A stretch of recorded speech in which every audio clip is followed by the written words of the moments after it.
esta sede. El día de ayer fue la inauguración en la Facultad de Filosofía y hoy comenzamos propiamente con las mesas de esta facultad. El tema que en este momento nos atañe es argumentación jurídica y retórica, y tenemos aquí a los siguientes ponentes. Tenemos al doctor Jaime Cárdenas, por favor recibámoslo con un aplauso.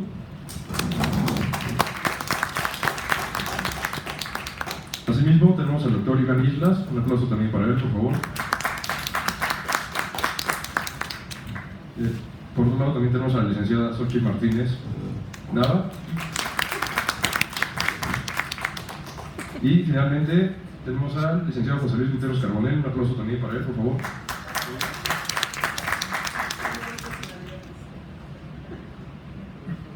Bueno, entonces, pues sin más preámbulo, porque el doctor Cárdenas tiene un compromiso importante, se tiene que retirar. Sí, entonces, pues lo mejor es que pasemos directamente a su ponencia, para que, si es que es posible, tengamos algún tipo de retroalimentación. Entonces, gracias y bienvenido, doctor. Muchas gracias, Alejandro. Muchas gracias a los organizadores de este Congreso de Crítica Jurídica, Filosofía del Derecho y Filosofía Política, a todos los que lo han organizado, principalmente a Pablo, bueno, a los de la mesa, a otros compañeros que están aquí presentes, tanto de la Facultad de Filosofía y Letras como del posgrado de la Facultad de Derecho de la UNAM. Yo les agradezco mucho y sí les pido una disculpa, yo sé que es un poco grosero hablar e irme, pero es que esta semana se discute la ley de publicidad gubernamental y estoy asesorando en el Senado a ver cómo queda esa ley, que no tengo mucha esperanza, pero tengo que estar ahí porque las sesiones son martes, miércoles y jueves, entonces tengo que irme corriendo cuando termine de exponer para estar presente, preparar notas, reservas para la votación en lo particular y temas de ese tipo, ¿no?, que hace un asesor parlamentario. Déjenme referirme al tema. Primero, estoy muy complacido de esta invitación porque encuentro que la mayor parte de los profesores, la mayor parte de las profesoras que están participando en este congreso son profesoras y profesores que pertenecen a una tradición no ortodoxa en la filosofía, ni del derecho, ni de la política. Son generalmente personas que se han distinguido por posturas, como dice aquí el Congreso, críticas, ¿no?, o posturas alternativas, o posturas heterodoxas o diversas, como les querramos llamar. Yo desde luego tengo mucho como abogado de estos resabios y de estos modelos formalistas de los que como jurista es muy difícil escapar, y voy a comenzar con una reflexión de ese tipo, ¿no?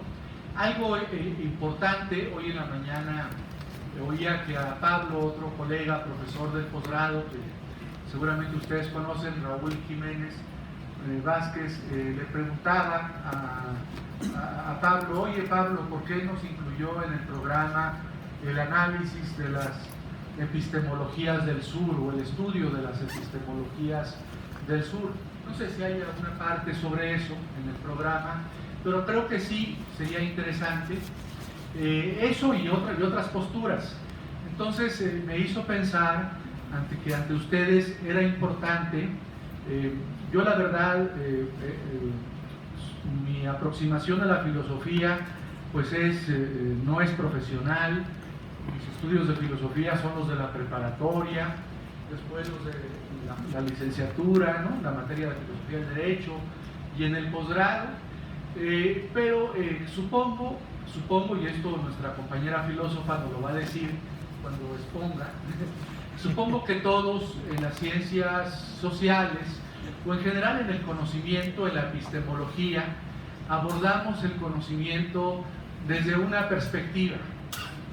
Sería muy difícil, tal vez sea posible, al menos en términos hipotéticos, ¿no?, bajo un velo de la ignorancia, referirnos a un objeto del conocimiento desde una perspectiva totalmente neutral, aséptica, imparcial, pero tendríamos que estar bajo las condiciones del velo de la ignorancia, en la oposición originaria, ¿no?, que en su momento narró Rawls. Yo creo que como personas estamos, como todos yo creo, compartimos, o en mayor o menor grado, no sé, igual aquí hay alguien que piense diferente, estamos situados como personas histórica, culturalmente, psicológicamente, por nuestros desarrollos personales, nuestra formación personal, nuestros contextos familiares, estamos situados, somos personas situadas en un contexto.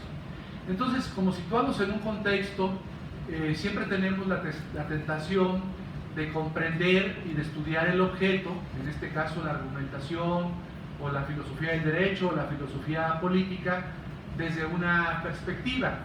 Los filósofos del derecho, y aquí pues hay varios compañeros que son o cultivan la filosofía del derecho, saben que tradicionalmente en la filosofía del derecho hay perspectivas o paradigmas para aproximarnos a la filosofía del derecho, que en términos gruesos, claro, con matices, al interior de cada perspectiva, hay perspectivas llamadas positivistas, hay perspectivas llamadas realistas, hay perspectivas naturalistas.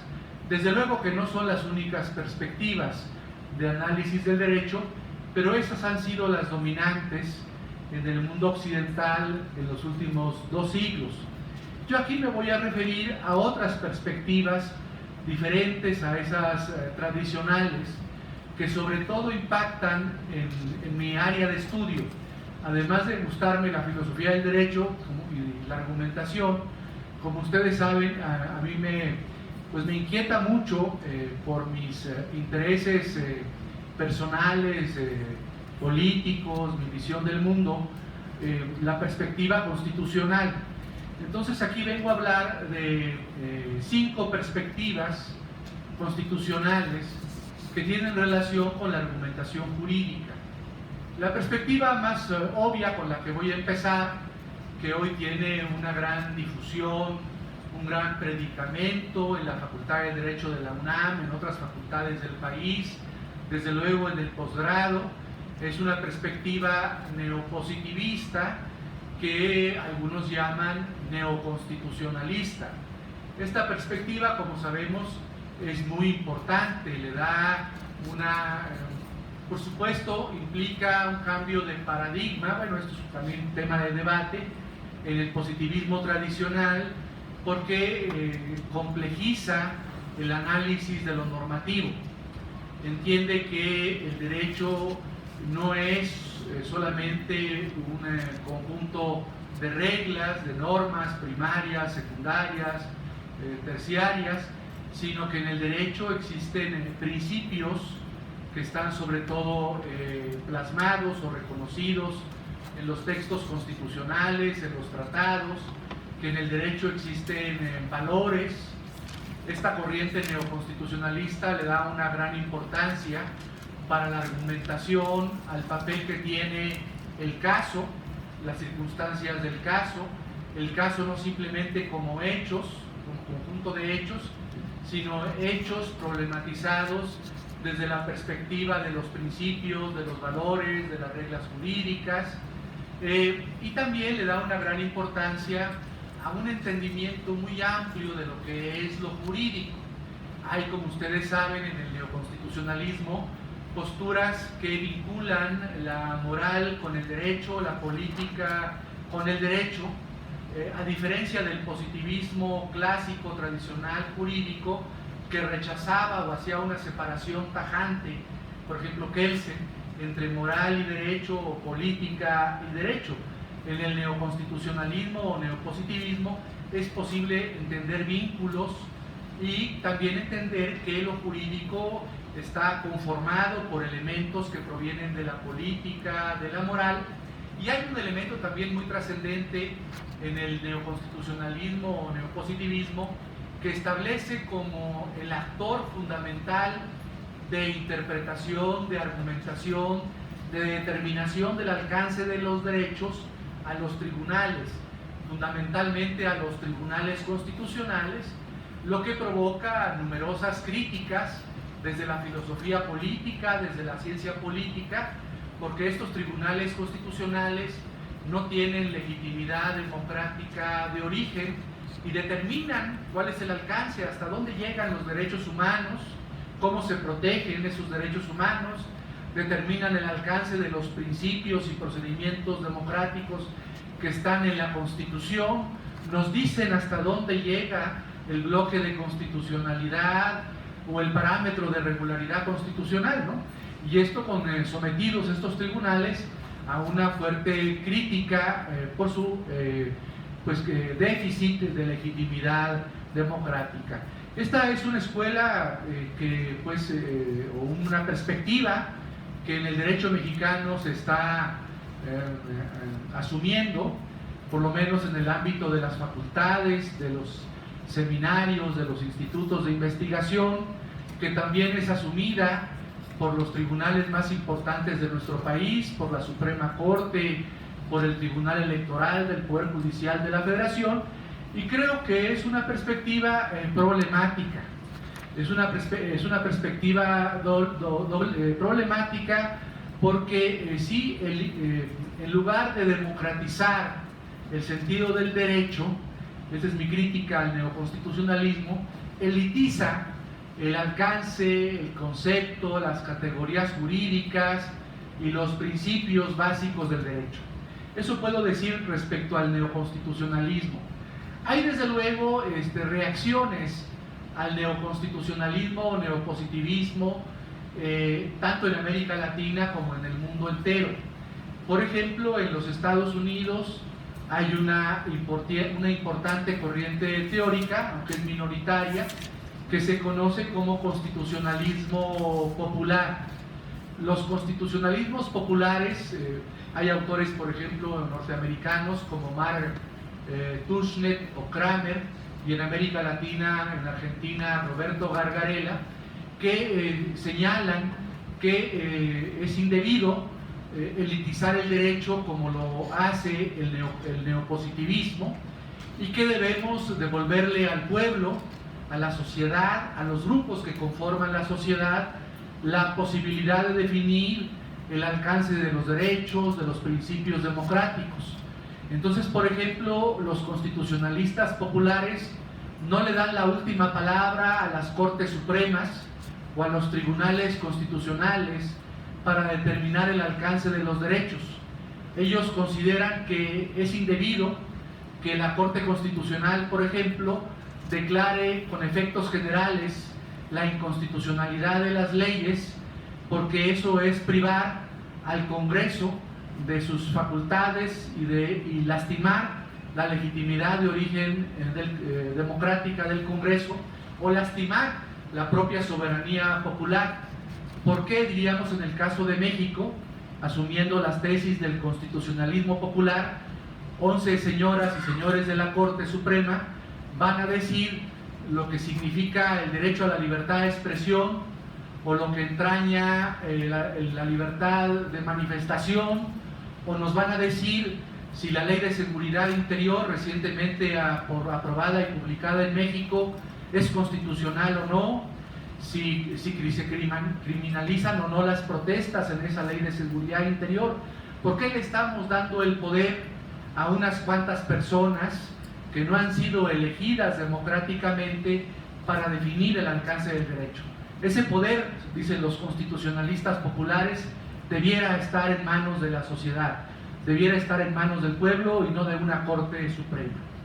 Hay también en América Latina y en los Estados Unidos fuertes influencias de otra corriente muy conocida que se llama la escuela crítica o la teoría crítica, que está aquí presente en este congreso, que en los Estados Unidos, representados por los Critical Legal Studies, es una escuela que proviene del marxismo o de corrientes neomarxistas, del marxismo de los años 60, 70, estructuralistas, Por ejemplo, en Europa del Sur y en América Latina, en los años 60, 70, se llamaban escuelas del uso alternativo del derecho, hoy se llaman teorías críticas.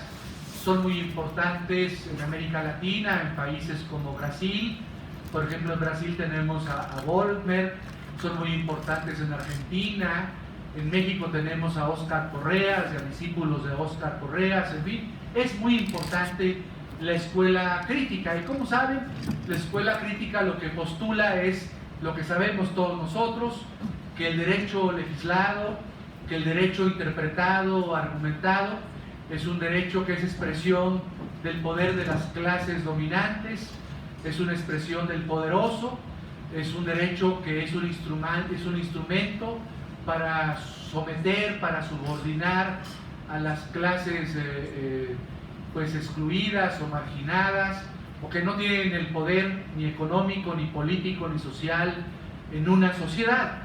Y las escuelas críticas se dividen en dos, así grosso modo: escuelas críticas que consideran que el derecho como superestructura puede tener un papel importante en la transformación social, en la transformación política, en la transformación económica, romper el capitalismo neoliberal que hoy nos ahoga.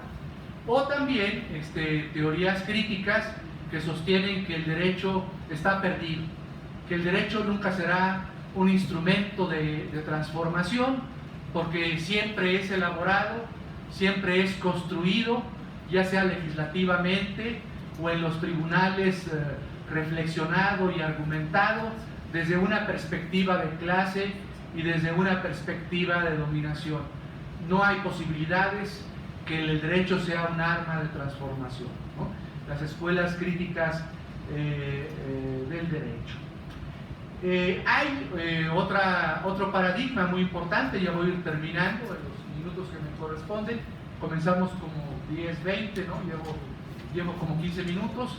Una corriente muy interesante en América Latina, que es producto de las experiencias y la reflexión sobre esas experiencias de los constituyentes originarios o que se han celebrado en América Latina desde el año 91, por ejemplo en Colombia, la constitución vigente del Ecuador, que es del año 2008, la constitución boliviana del 2009, aún la constitución brasileña, que es más antigua, de 1988, o la constitución venezolana. Esta corriente, que podemos denominarla nuevo constitucionalismo latinoamericano, recoge las tradiciones tanto de la teoría crítica del derecho como del constitucionalismo popular norteamericano y lo adapta a las condiciones de América Latina.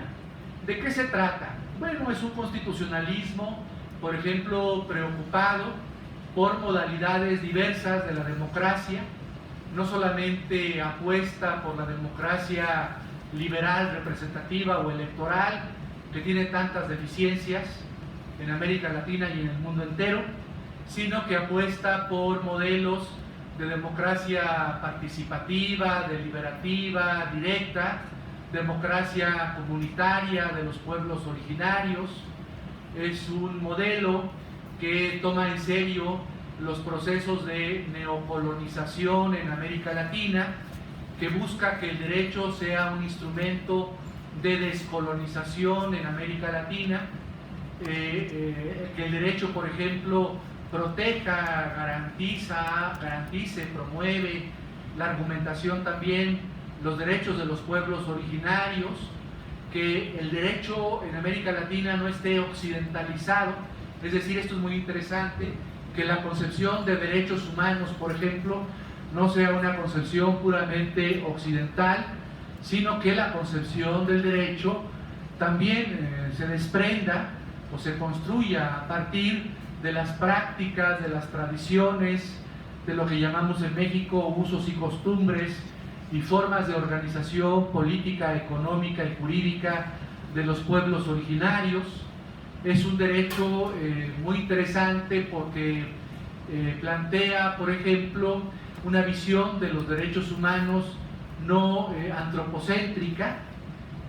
Son derechos que reconocen los derechos de la naturaleza, los derechos de los bosques, de la selva, de la biodiversidad, de los ríos, independientemente del impacto que los ríos, la selva, los bosques tengan en el interés, en las necesidades humanas.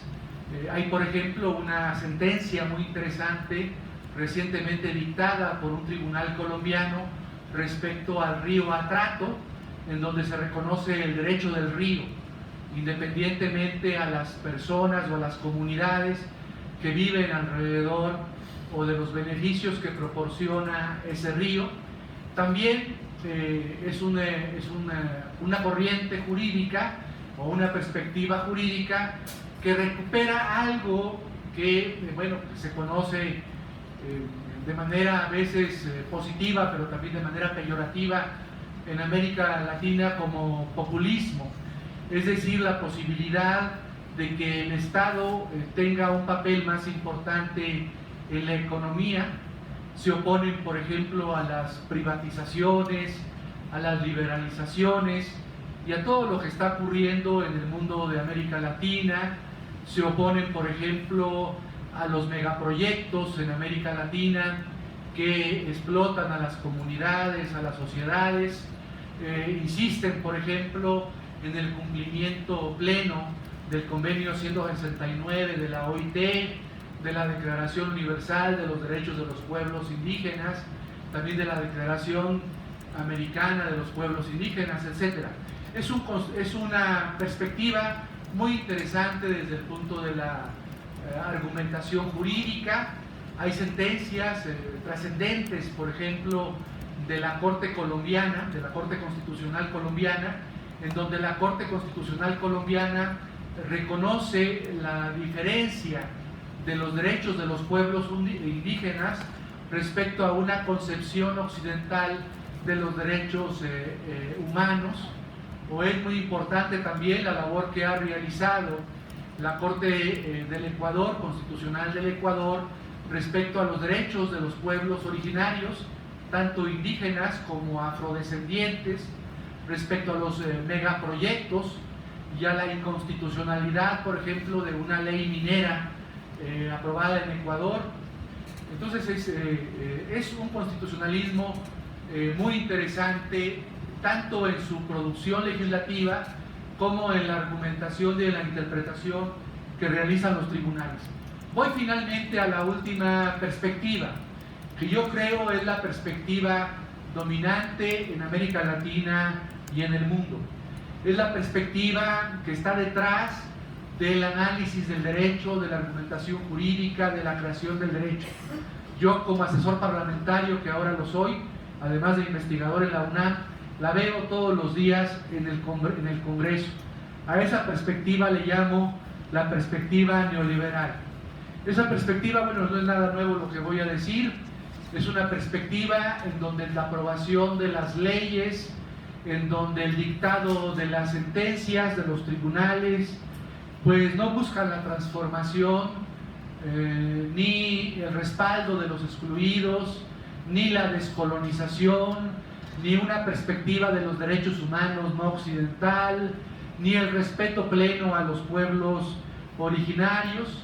Es una perspectiva jurídica en la argumentación que defiende la privatización, que defiende las empresas público-privadas, que defiende los grandes intereses de los bancos, que defiende los grandes intereses de las transnacionales, que defiende la posibilidad de un derecho transnacional opaco y no legítimo, que no está de acuerdo, por ejemplo, con mecanismos fuertes de democracia participativa, deliberativa y directa, que tampoco está de acuerdo con un derecho fuerte a favor de los pueblos originarios. Es tan importante esta perspectiva que jurídicamente los abogados en México, y con esto termino, hemos querido modificar el modelo jurídico, porque el neoliberalismo no es solamente un modelo económico o un modelo político o un modelo filosófico, es un modelo jurídico que hemos querido desmontar en México, el modelo jurídico del neoliberalismo respecto a las reformas estructurales aprobadas en este sexenio. Pero la imposibilidad ha sido total porque la propia concepción del derecho en México lo impide. Porque ningún medio de impugnación, ningún amparo, ninguna consulta, ninguna acción de inconstitucionalidad ha procedido en contra de las reformas estructurales, porque la legislación lo prohíbe.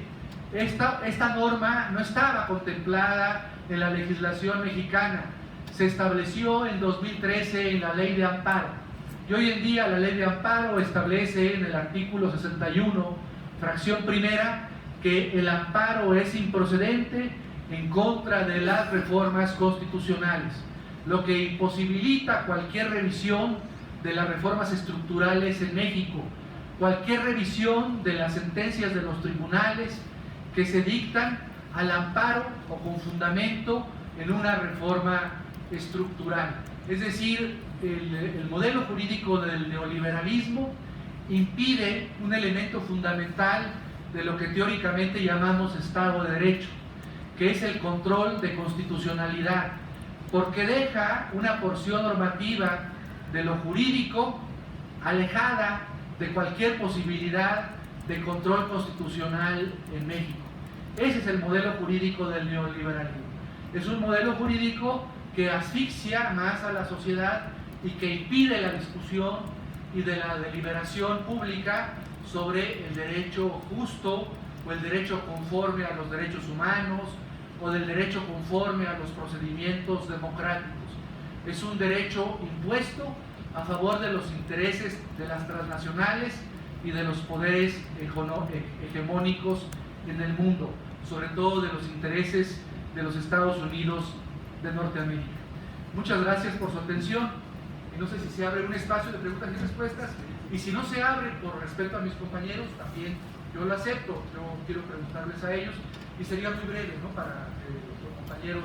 Sí, de hecho, si alguien tiene alguna pregunta al doctor, pues sí le pediríamos que fuera bastante puntual. Si hay alguna pregunta. Si no, entonces agradecemos mucho al doctor Jaime Cárdenas. Un aplauso para él, por favor. Les agradezco, me da pena, ¿no?, que no haya provocado ningún entusiasmo en ustedes, pero muchas gracias por escucharme, ¿no? Y perdón a mis compañeros de mesa por no haber tenido oportunidad de su réplica. Pero Pablo me va a contar, y también Alejandro, ¿no? Ya me dirán lo que dijeron. Muchas gracias por su atención. Muchas gracias. Muchas gracias. Gracias al doctor Cárdenas. Y bueno, antes de continuar, corregir lo que hay que corregir. Me disculpa, maestro, hubo una pequeña confusión con los papeles. Entonces, una disculpa, también le damos la bienvenida, por favor, al maestro Carlos Peñalosa. Un aplauso para él, por favor.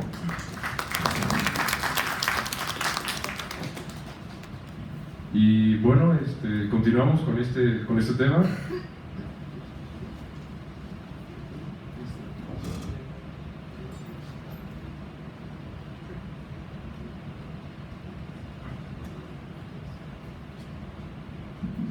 Bueno, entonces pasamos ahora a la ponencia del doctor Iván Alfredo Islas Flores.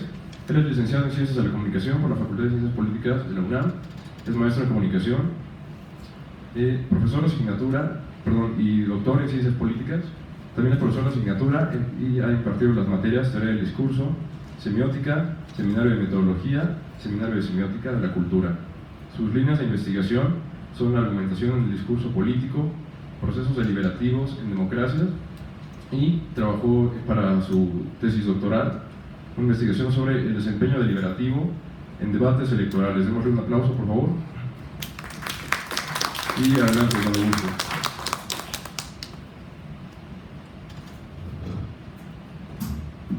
Bueno, muchas gracias por la invitación. La verdad es que para mí es pues es un placer estar aquí porque además es un foro que no suelo pisar, la Facultad de Derecho. Solamente alguna vez tuve un curso que di sobre justamente teoría del discurso, pero era más metodológico. Igualmente como que me disculpo de alguna manera porque no tengo los conocimientos sobre derecho justamente.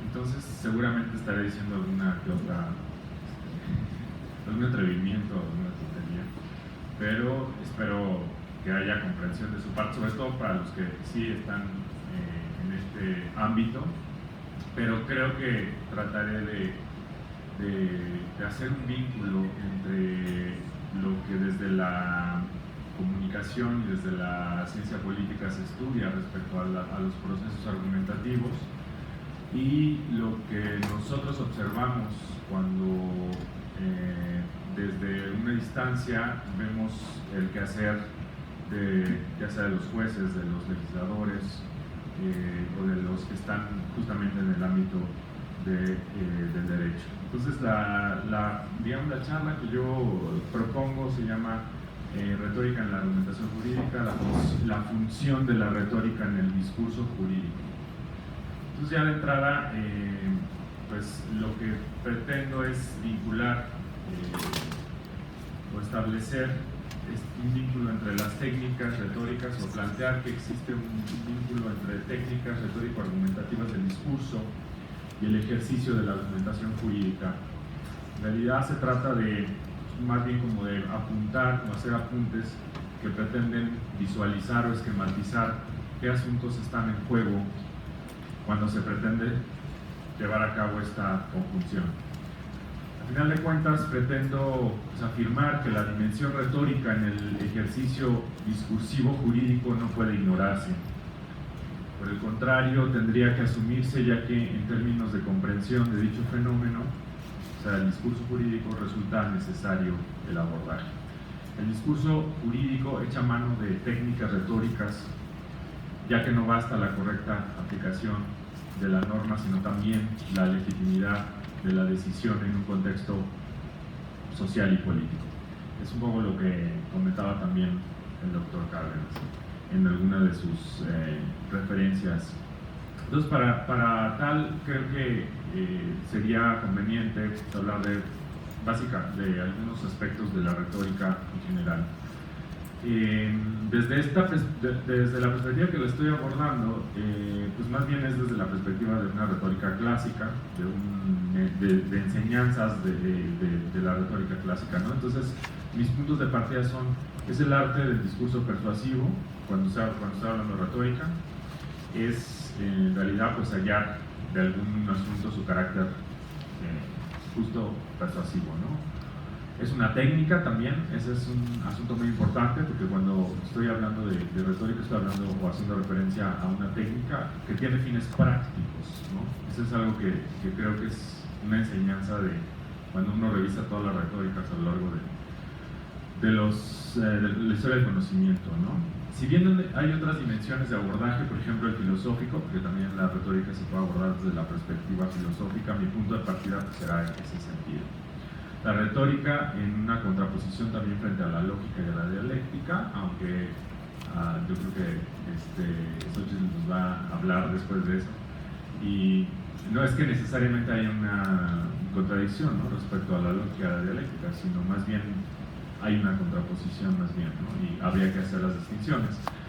Y abordo la retórica también, más bien abordo el tema de la argumentación derivado de este asunto de la retórica, porque la argumentación es una parte del proceso del discurso retórico, crucial para el éxito del discurso de la persuasión, que busca la persuasión.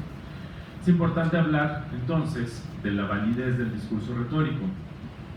La retórica es, o así han dicho los clásicos, es una suerte de dialéctica, ¿no? Opera a partir de lo que la tradición aristotélica ha llamado silogismos incompletos, es decir, tienen una especie de forma lógica, pero no es como la lógica, ¿no?, digamos en sentido estricto. Tiene una forma o un velo que le permite llevar a cabo este ejercicio de persuasión a través de esa coherencia, pero su validez no está en ello. Hay un razonamiento lógico y hay un entramado argumentativo en efecto, pero la validez del discurso está dada a partir del juicio del auditorio. Ese es un asunto importante, porque el punto de referencia que se tiene cuando se habla del discurso retórico pues está en el auditorio y las creencias que éste tiene, o los puntos de partida o los anclajes que el auditorio tiene respecto a su conocimiento del mundo y de la manera en que asume, ¿no?, su interacción con los otros. Entonces la retórica en general pues es el arte del discurso persuasivo. Son técnicas que operan para lograr la eficacia de un discurso en un determinado contexto y hacia un auditorio particular. Eso también no lo había subrayado, la parte del contexto, ¿no? El contexto es sumamente importante. La retórica, por tanto, pues necesita de la lógica y de la dialéctica, ya que estas pues le dan como su base lógica, o su base de coherencia, ¿no? Ahora, cuando se habla de discurso jurídico, también es como una aproximación, ¿no?, desde mis disciplinas. Desde esta perspectiva, desde esta visión, entonces, pues es una práctica lingüística que pretende comunicar en un contexto determinado. Es un suceso de comunicación verbal que involucra actores sociales que accionan o enuncian con ciertos fines, en este caso, acerca de aplicación de leyes y normas. O sea, sí es importante plantear que mi punto de partida, pues, sí, está muy influenciado por la teoría del discurso, y que hablar de discurso jurídico implica reconocer que es una práctica del lenguaje y que esta práctica del lenguaje tiene que ver con un rol que lleva a cabo el actor social, ¿no? El discurso es, por tanto, una práctica social. A través de esta se concretan los roles que actores sociales desempeñan en sus distintos ámbitos, incluido el jurídico. Por tanto, el discurso jurídico puede ser entendido como un género, puede ser, también dentro de la literatura de la teoría del discurso se habla a veces de género, se habla a veces de, por ejemplo, sobre todo referido a su objeto, que serían pues las leyes, pero también a partir de cómo se estructura, cuáles son los rasgos formales que éste tiene, ¿no? El planteamiento y creación de leyes, así como las sentencias o dictámenes jurídicos, se asientan a través del discurso. Eso es como algo una afirmación que se deriva de lo que acabo de decir, ¿no? Hay una dimensión del lenguaje en el quehacer jurídico que no puede pasarse por alto. Esta dimensión se da en distintos niveles y tiene aplicaciones diversas. Por ejemplo, la construcción de las leyes, desde cierta perspectiva, es resultado de un intercambio discursivo, que ya lo comentaba el doctor Cárdenas cuando hablaba de la deliberación que podría existir previa al planteamiento de una ley. Que pasan forzosamente por el lenguaje, ¿no? En otro caso podríamos hablar del ejercicio de los jueces, por ejemplo, que deben llevar a cabo una labor de correcta aplicación de las leyes a través justamente de una práctica retórico-argumentativa precedida de un ejercicio hermenéutico quizá, ya sea en una discusión jurídica o en un proyecto de sentencia. Para comprender lo anterior, pues me parece que es necesario también hacer otro apunte referido a la retórica. Cuando se habla de retórica y argumentación, se está hablando de dos asuntos que ha tratado la retórica en general, que es pues las partes del discurso, del proceso del discurso retórico. En este caso, ustedes a lo mejor recordarán, ¿no?, sus clases de esta materia, en donde se habla de la invención, de la disposición y de la elocución, ¿no? Entonces, en la invención es donde justamente se lleva a cabo el proceso en el que se hallan los argumentos o se hallan estos qués o estas sustancias, y entonces la argumentación aparece como un conjunto de razonamientos o esquemas lógicos que los individuos en sociedad solemos emplear para hacer que los otros se adhieran a nuestras tesis, y esto muy influenciado de la propuesta de Perelman de la nueva retórica, que también seguramente se trata en esta facultad, porque está muy dirigido a todos al auditorio de los que estudian justamente Derecho.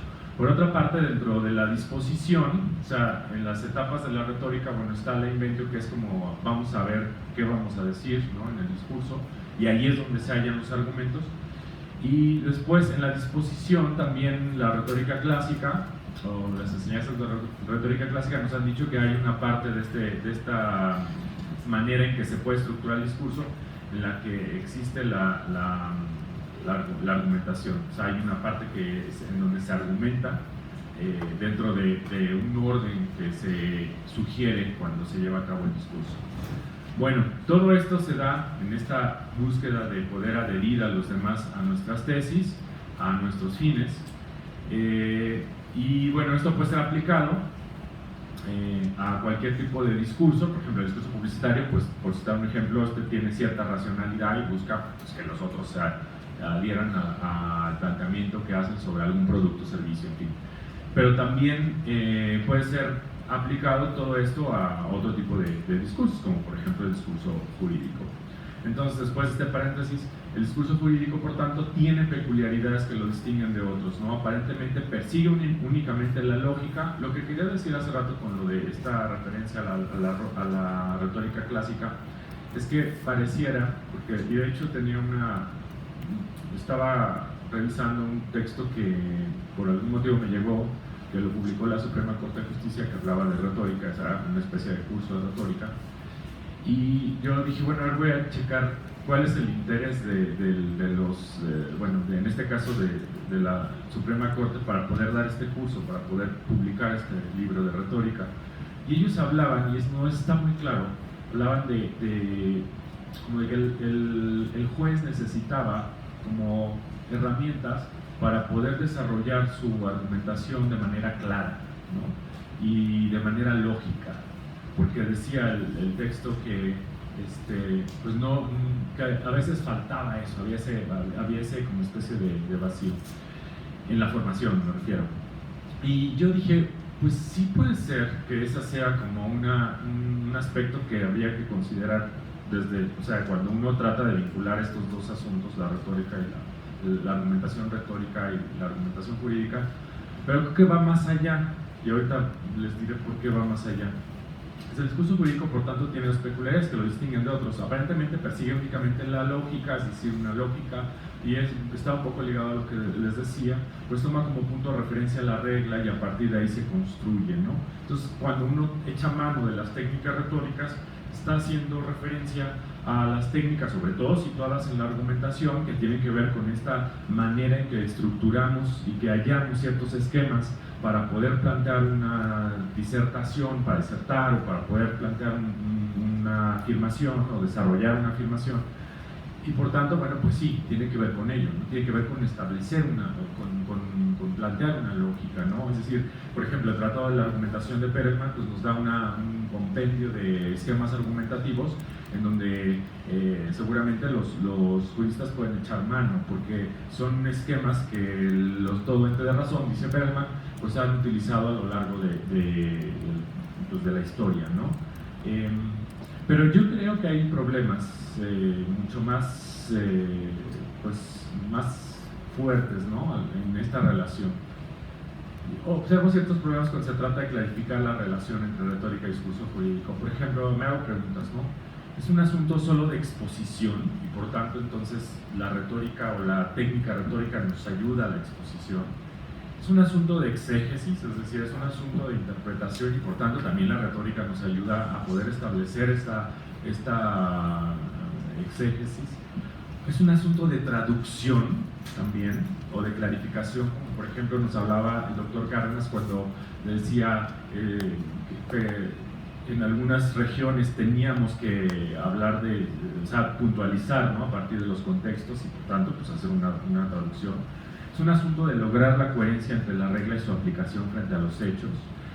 Es un asunto ético y contextual frente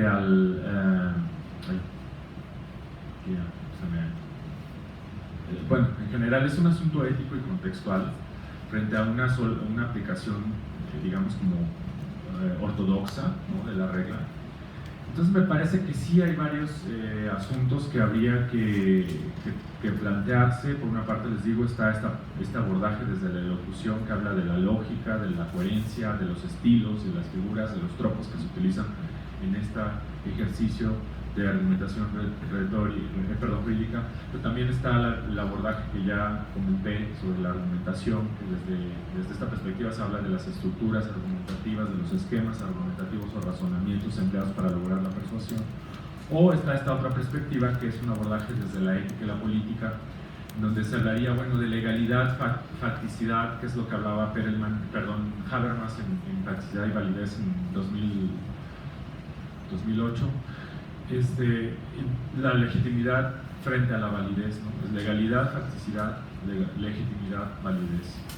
Entonces, bueno, a partir de esto, retomo esta última perspectiva, y yo planteo que, bueno, pues aquí es un asunto en el que nos debemos de detener, ¿no?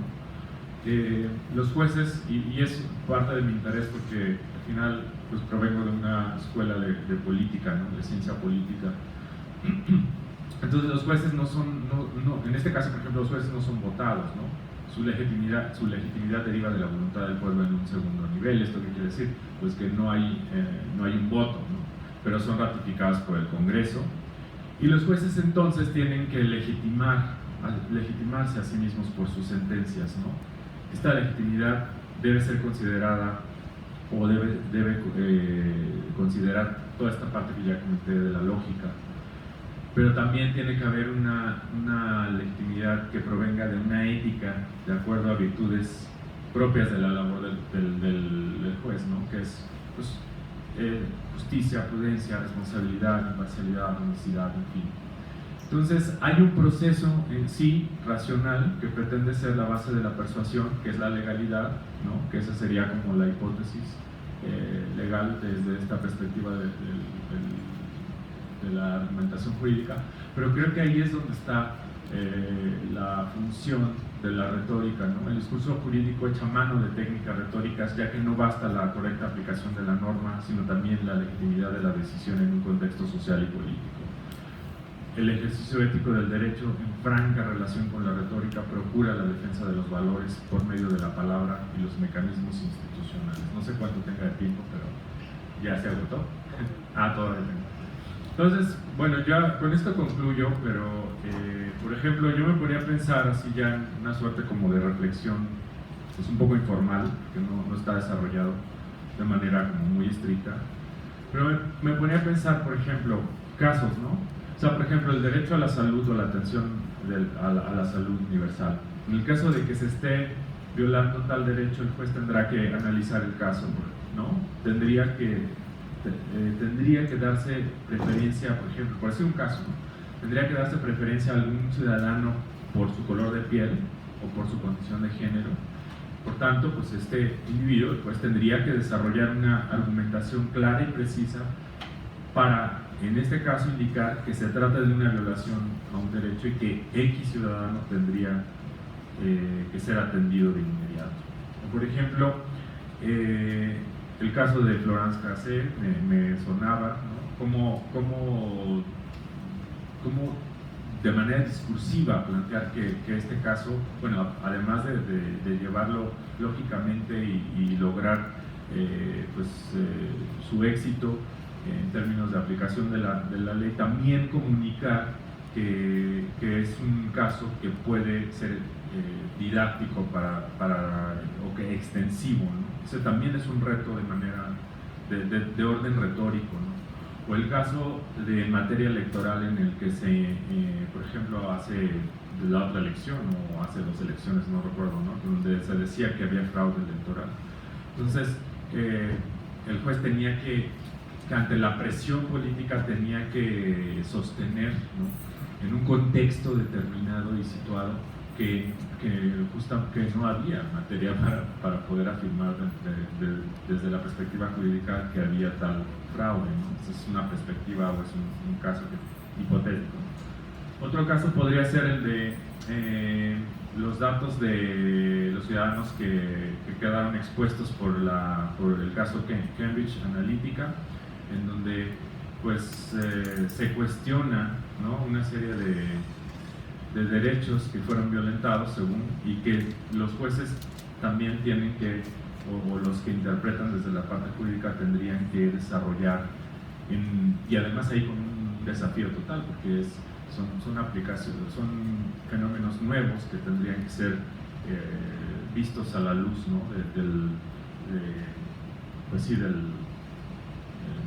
De las leyes que en ese momento estén vigentes. En fin, esas son, hasta ahí me quedo y les agradezco su atención. Muchas gracias.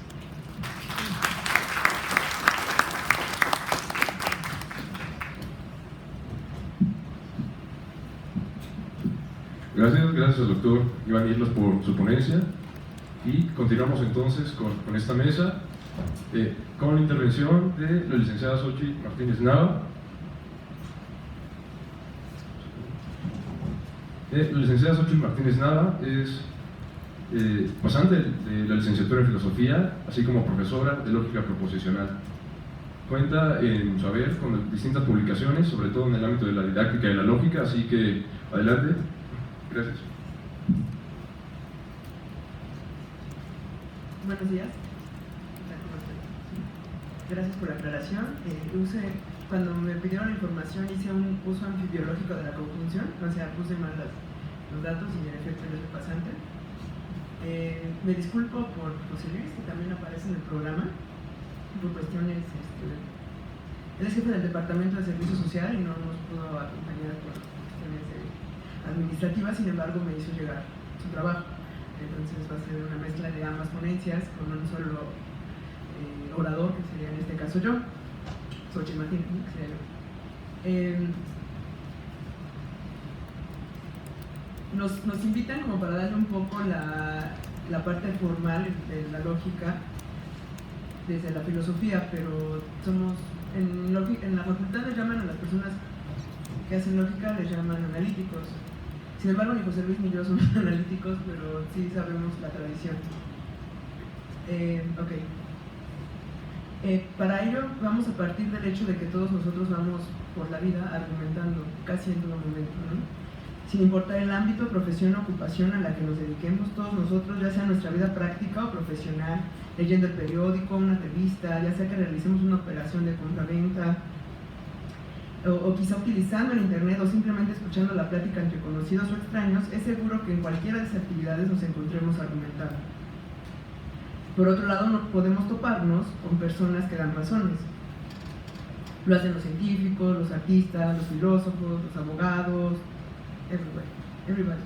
Y hasta uno podría pensar que los anuncios espectaculares y los comerciales de televisión, las imágenes publicitarias que podemos encontrar en cualquier sitio al que vayamos, todo ello puede transmitirnos razones para tratar de persuadirnos a cualquier cosa, a votar, a comprar, a alinearnos a algún partido.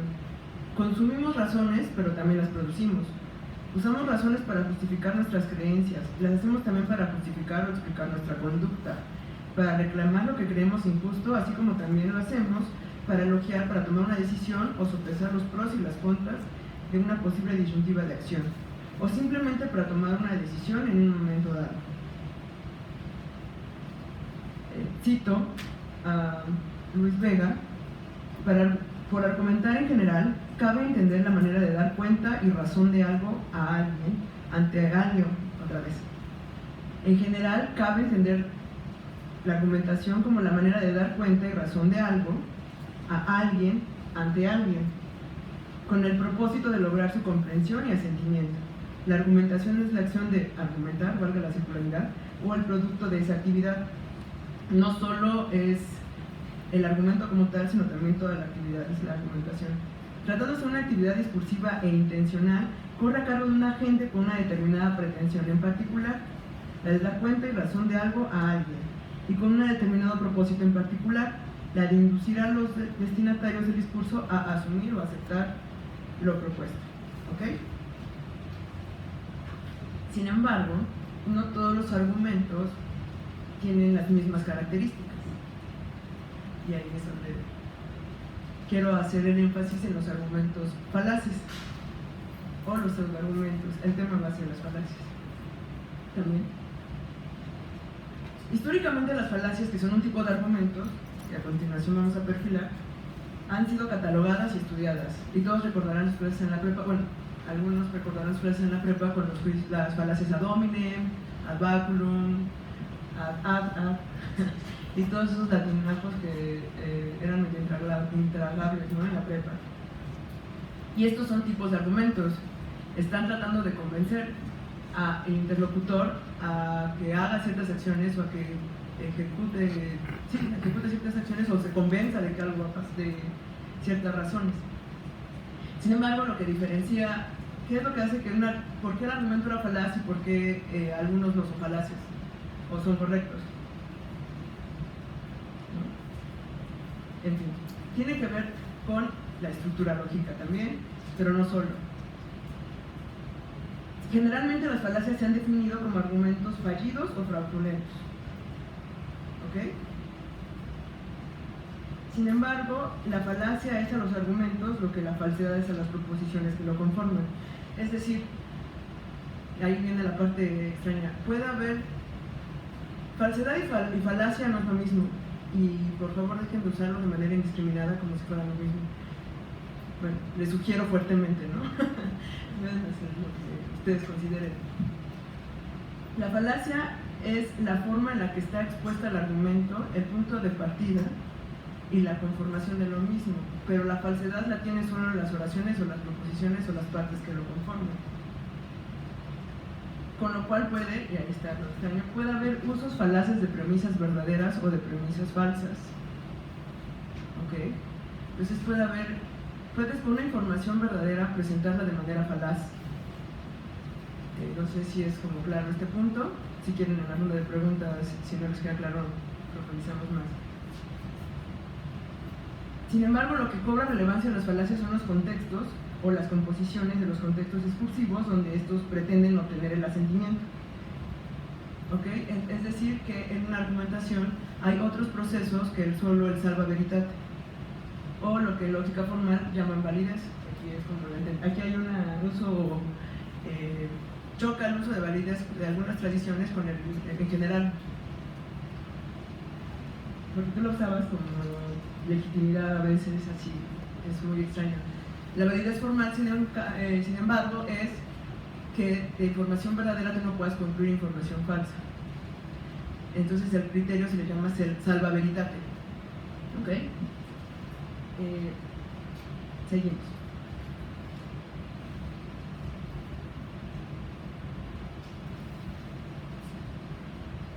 Sin embargo, el problema con las falacias es, en contraste con las lógicas formales y las lógicas que hablan sobre los argumentos fuertes, es que cómo definimos un error. Y para evitar caer en ellos, ¿cómo definimos un error? Gente como Luis Vega en el catálogo de las falacias va a decir que es imposible llegar a un catálogo que de manera puntual y completa te logre catalogar la totalidad de las falacias. Porque podemos, perdón, tengo una garganta sequísima. Podemos decir cómo es lo correcto, pero la capacidad de equivocarse del ser humano es enorme. Entonces tendríamos que ser como una especie de tener una bola de futuro para poder saber cómo se van a equivocar. Entonces es prácticamente imposible, o sea, poder perfilar todas las falacias. No hay teoría del error como no lo hay del acierto, dice Horace W. Joseph. La verdad puede tener sus normas, pero el error es infinito en sus aseveraciones y estas no pueden, plegarse a ninguna clasificación. Entonces, históricamente, aunque se han enseñado como un catálogo las falacias, es momento de que nos demos cuenta de qué es lo que hace que algo sea falaz en un contexto argumentativo para mejorar nuestras posturas o al menos evitar caer en errores. ¿Ok?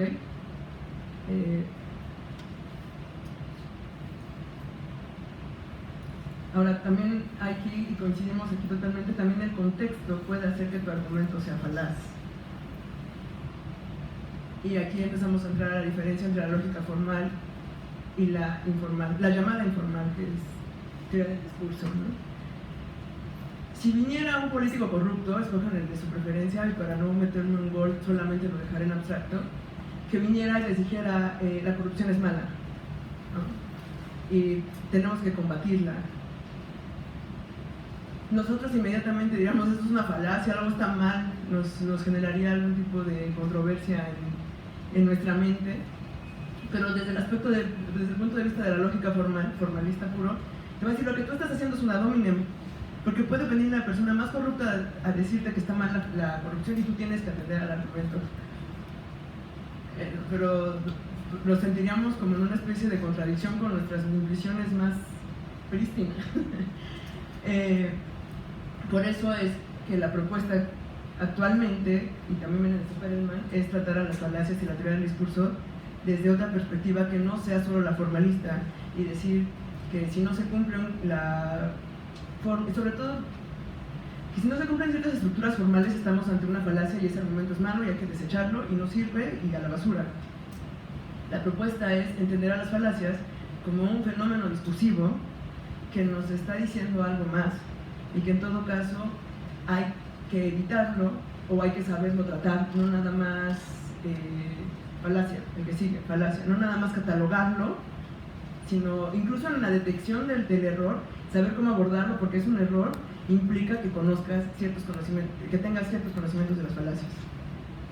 ¿Ok? Muy bien. Dado que es frecuente que el propósito de la argumentación sea el persuadir a alguien, en este caso, se dice también que la argumentación es el instrumento utilizado para tratar de persuadir a su destinatario, el cual no cree de manera alguna o no cree de la misma medida aquello de lo que se quiere persuadir por medio de la utilización de razones, es decir, racionalmente.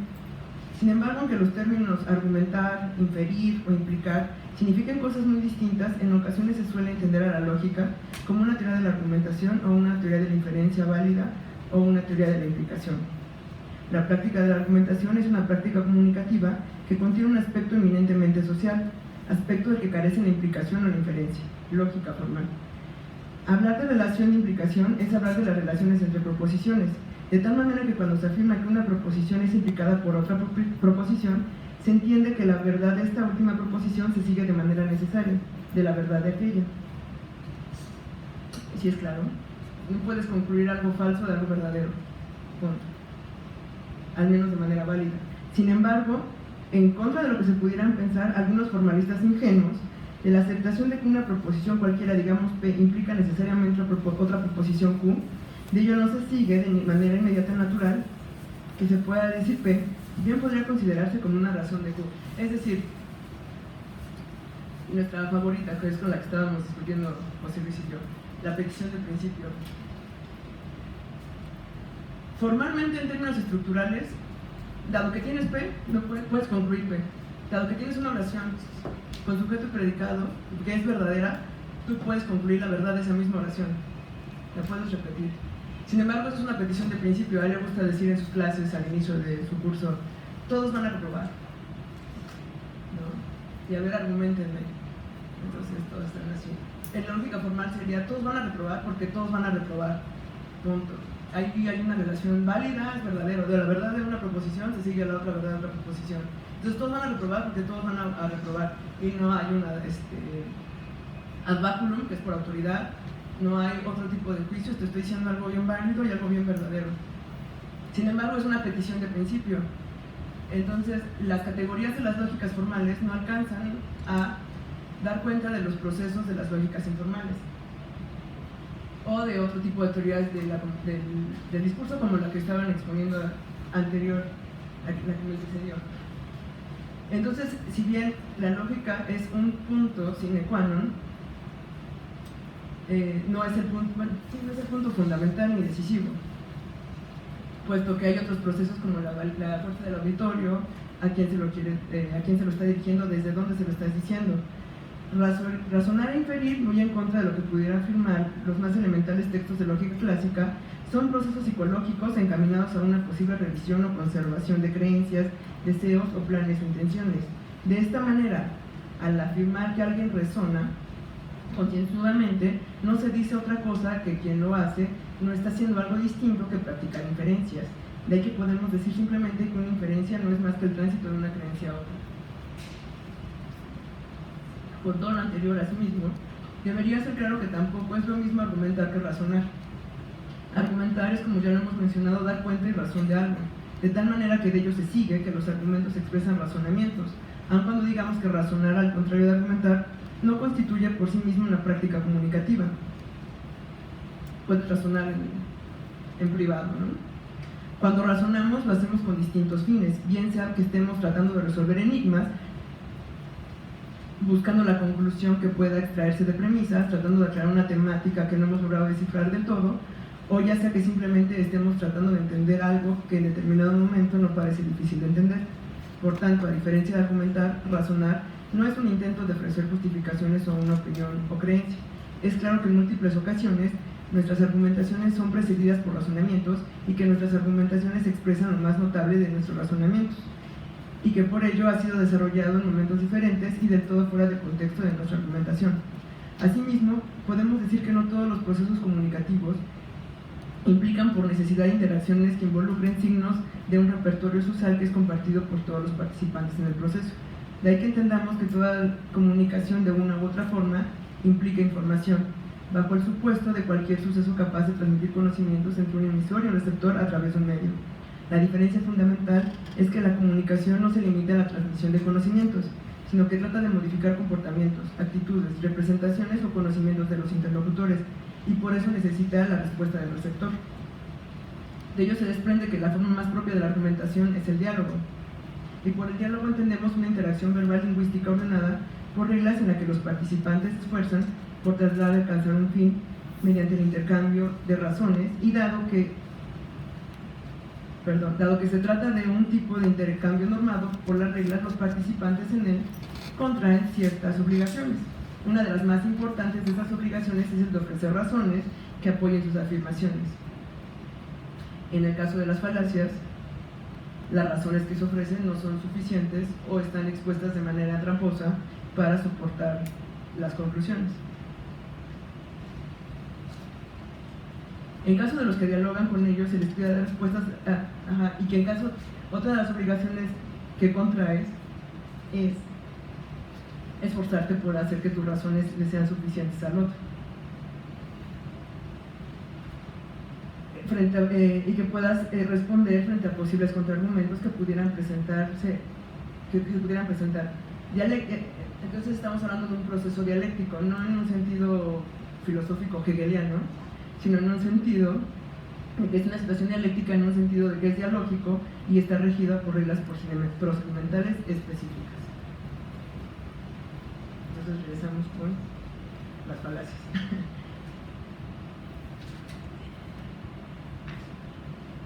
Nos damos cuenta entonces de que es importante, dadas que están dadas estas reglas de los juegos, poder diferenciar entre argumentos con fuerza, argumentos válidos y distintos contextos que no pueden ser evaluados solamente con las lógicas formales. Que si bien han sido de la lógica que nos dan en la prepa, la aristotélica y la proposicional, a las lógicas actuales, ya son unas cosas, bueno, o sea, es monstruoso, ya hay lógicas que te manejan infinitos valores de verdad, ¿no? Y tienen 8 concepciones de condicionales materiales, ya son una cosa muy grosera. Bueno, ya son muy enormes, y muchos de los intentos que han hecho que las lógicas, ya se habla de las lógicas, puedan crecer, es este esfuerzo por dar cuenta de algunos procesos argumentales que se exceden, que no pueden ser modelados dadas las herramientas lógicas actuales.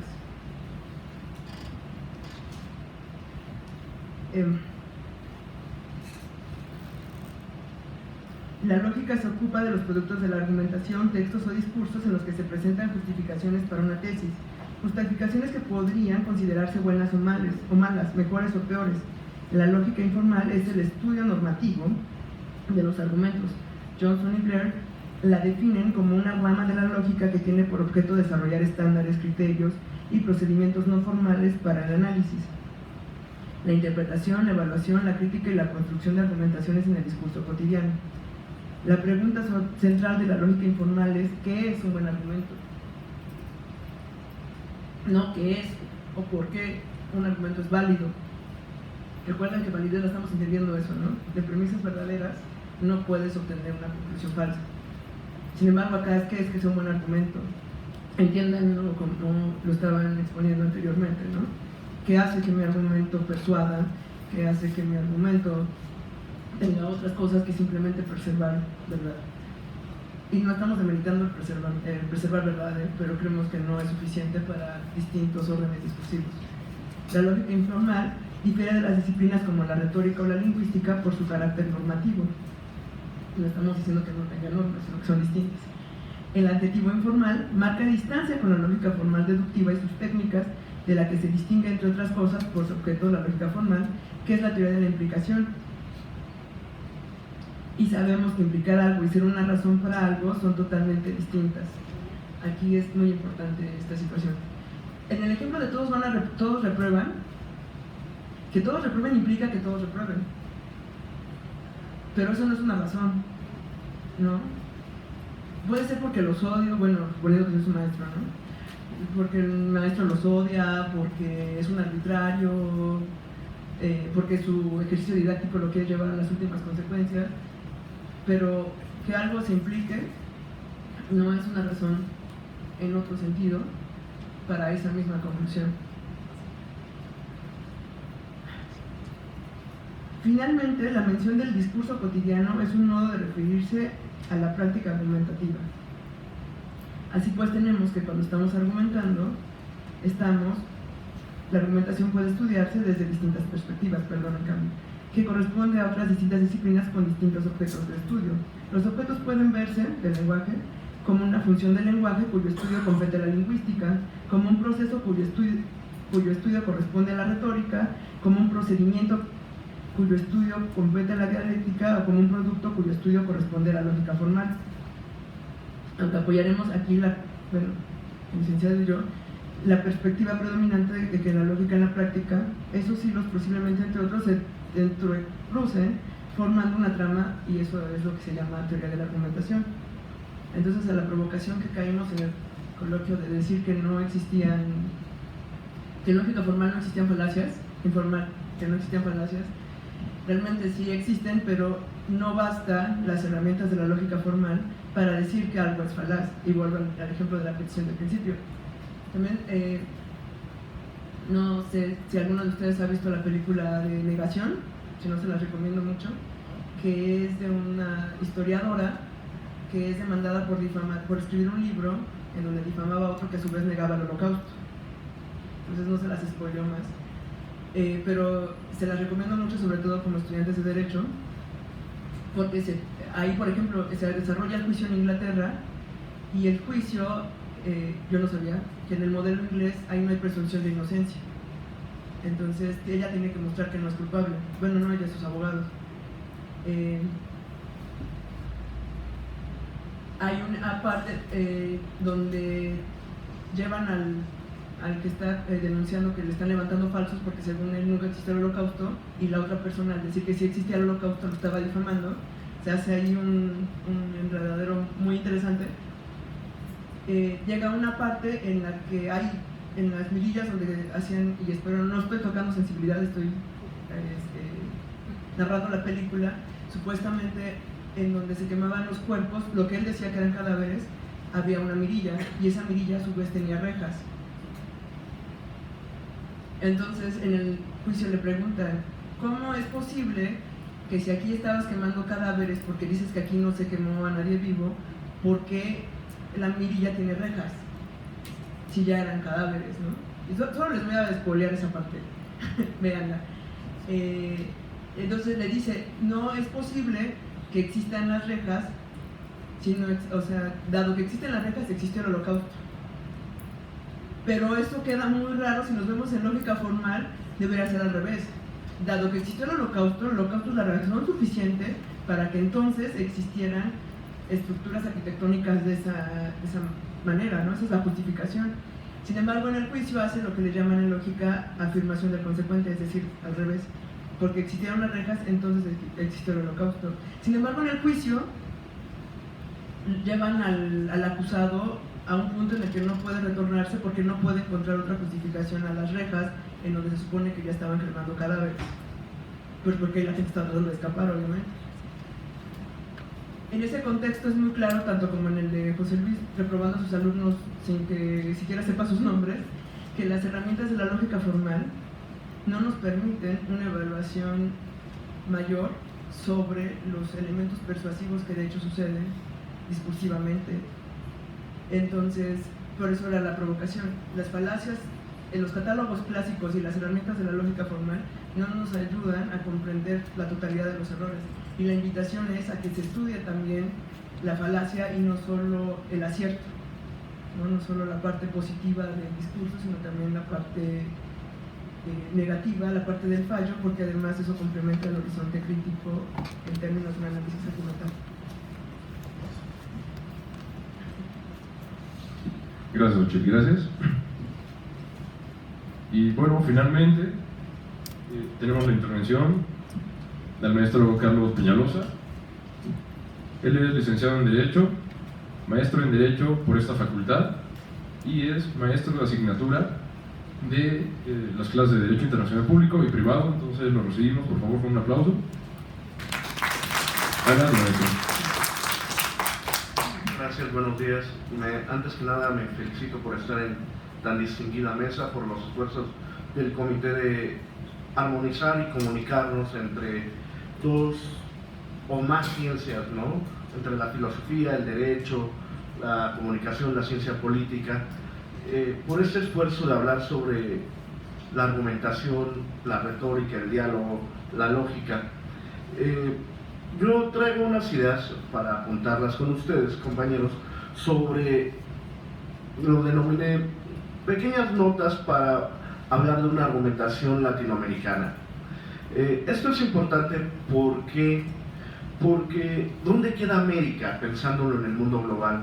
Nos dicen América es un mundo occidental, y si somos tan occidentales como nos lo pensamos, o estamos inmiscuidos en otra área de pensamiento, de concepción del mundo.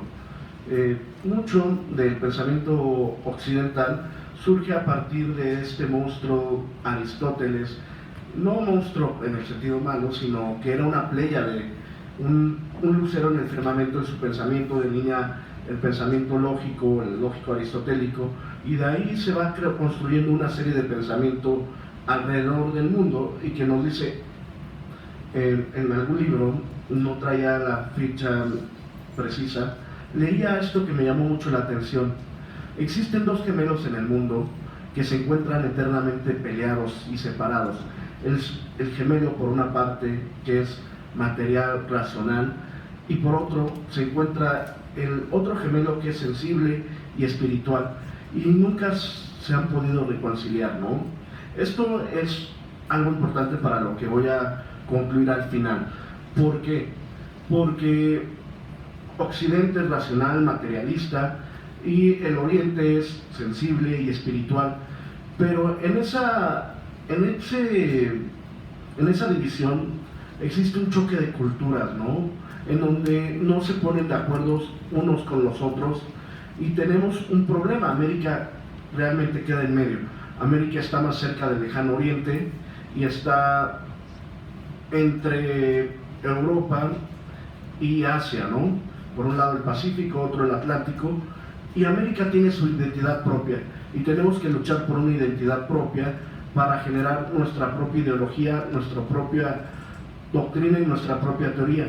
Por ello es poco a poco donde vamos a platicar para generar una argumentación sobre una argumentación latinoamericana, porque nos olvidamos y siempre volteamos a ver a nuestros grandes padres occidentales en el pensamiento, que es indispensable conocerlos, trabajarlos, pero a veces hacemos algo que en el derecho internacional se llama tropicalización, ¿no? Tropicalizamos, pero con mucha cumbia, ¿no? Es algo muy raro. Si le metemos cumbia a todo y salen cosas raras, ¿sí o no? Entonces no comprendemos, lo hablo de una manera poco seria, pero es muy formal, ¿no? También copiamos modelos cuando los implementamos y decimos, ¿por qué fallaron? La cumbia, ¿no? No sabemos qué hacemos con esto. ¿Por qué? Porque estudiamos un modelo, no lo comprendemos y no nos identificamos nosotros, no tenemos a veces no pensamos en nuestra ideología y quiénes somos. Eso es algo que nos pasa, y es necesario hablar sobre lógica, dialéctica, retórica, como esta mesa se llama, pero es algo que los abogados hemos hecho desde que surgimos, ¿no? ¿Desde cuándo hay abogados? Desde Roma, ¿no? Como ya profesión.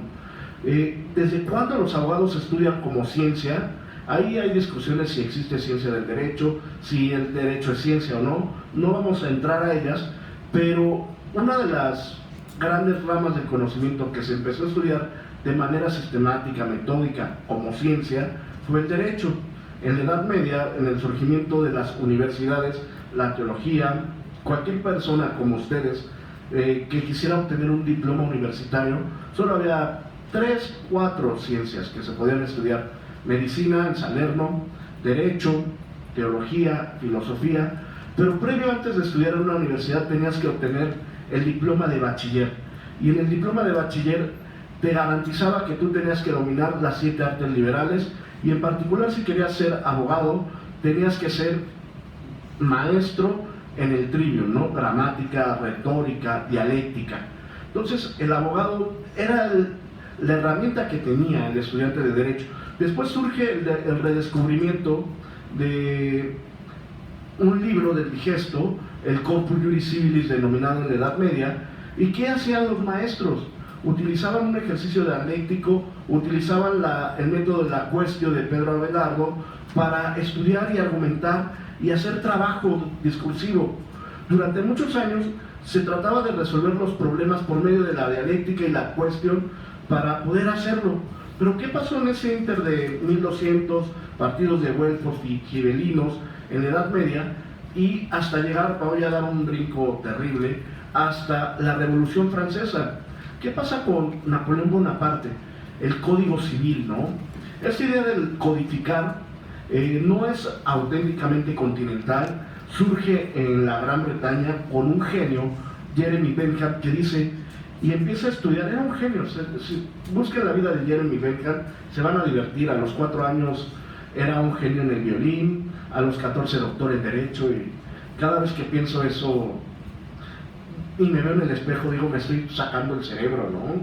Pero bueno, diviértanse viendo eso. Pero Bentham propone la idea de crear un derecho codificado. ¿Para qué? Para luchar contra estas interpretaciones. Y Napoleón, que había conocido mucho y era un lector voraz, sus anécdotas de Napoleón, es un hombre muy divertido.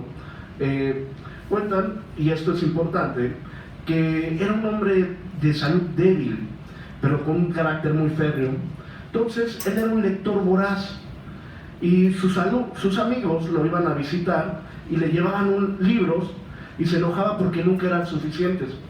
Entonces, a algún amigo se le ocurrió la genialidad de llevarle un libro, ¿no? Enorme, largo, grueso, y le llevó el Digesto de Potiers, y lo empezó a leer. Él no tenía formación de abogado, y lo lee, y cae en cuenta que lo que la Francia revolucionaria necesitaba para tener certeza era tener un código, un derecho codificado, estructurado, con todas las características del código. Y cuentan, como los compañeros que estudian Derecho, que saben, que él entraba a los debates con Portalis, con Portier, con Domat, con los grandes redactores del Código Civil, pero ¿con qué propósito?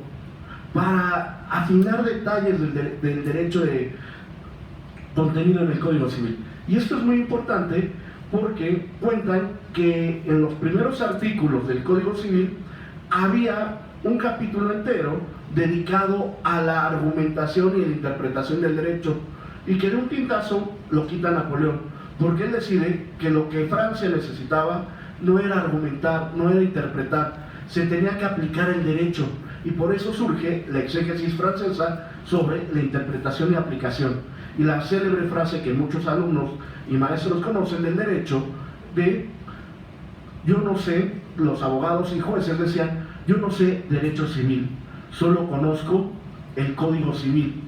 Pero esto responde a una necesidad, y el derecho responde siempre a la necesidad, y es un producto humano, jóvenes, compañeros. Y aquí nos vamos dando que después del Código Napoleón surgieron un montón de escuelas de interpretación en Alemania, en Francia, en Inglaterra, sobre cómo se va a hacer argumentación o no. Todavía no se llama argumentación, pero empiezan a querer interpretar al derecho positivo, no positivo, la moral. Se preguntan en la escuela de la exégesis francesa, la escuela libre del derecho, muchas escuelas que hasta llegar al siglo XX y después con el periodo de las grandes guerras mundiales, y ya en lo particular de la Segunda Guerra Mundial, se empieza a preguntar cómo se defiende el derecho. Y se habla de una argumentación de los derechos y se crea ya la argumentación. Volteamos a ver, porque en este ínter entre Revolución Francesa y Segunda Guerra Mundial se desdeña la retórica, porque se entendió en alguna parte de la retórica, de textos de retórica, se dice que la retórica es el arte de persuadir con argumentos falaces. Acá la querida maestra de lógica me podrá corregir con mucho detalle, pero se empezó a desdeñar a la retórica y se empieza a crear la argumentación jurídica como tal.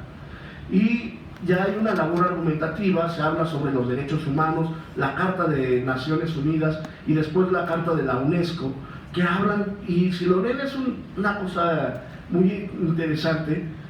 Yo me acuerdo que en la facultad nos decían no deben de escribir con gerundios, y si lees la Carta de Naciones es un monumento a los gerundios. Y dices, ¿qué pasó? ¿Por qué? Porque el gerundio ayuda a ¿qué? A demostrar las intenciones de los catálogos de derechos humanos, de hablar sobre la persona humana, hablar sobre la paz. Pero ¿cuál paz? Eso es también una muy buena pregunta. ¿Qué entendemos por paz? Y aquí voy a poner otra pregunta. ¿Qué entendemos por derecho?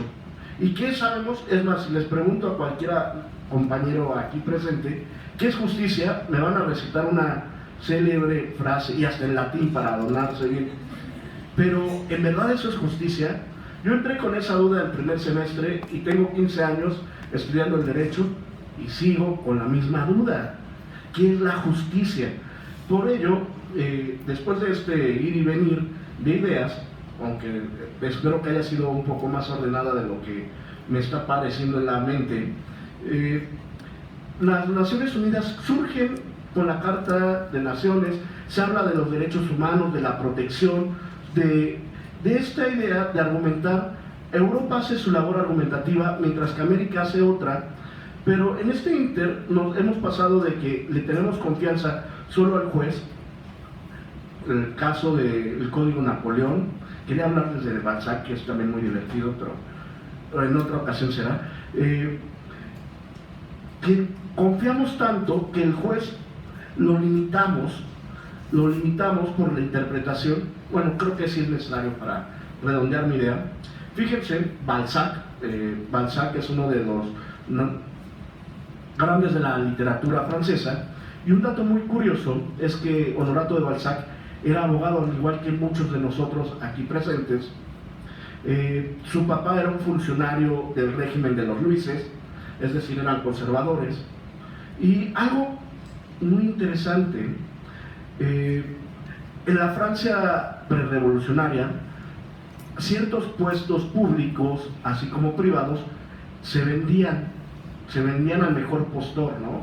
Yo les digo de manera un poco burda, eran aventureros del derecho, ¿no? La magistratura, los jueces, los notarios se vendían.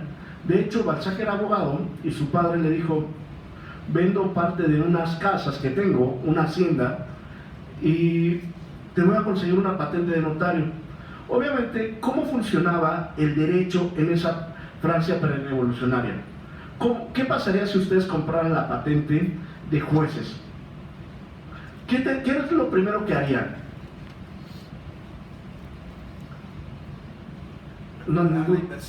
Recuperar la inversión, querido maestro. Así es, hay que recuperar la inversión.